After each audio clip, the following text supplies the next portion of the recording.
pollito, chicken, gallina, hen, lápiz, pencil, pluma, pen, ventana, window, puerta, door, maestra, teacher, piso, pa'l piso, pa'l piso, pa'l piso, pa'l piso.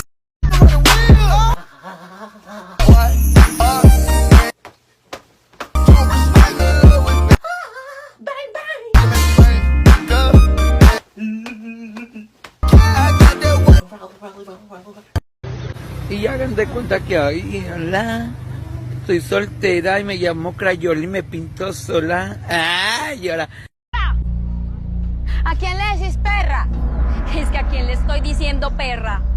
Pues a quién será la única perra que tengo aquí enfrente. Espérame.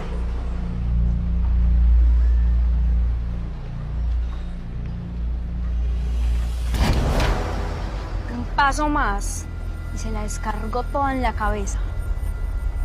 Baja eso de mí. Es que no me provoque. Baja eso ya. Mátame. Te conviene.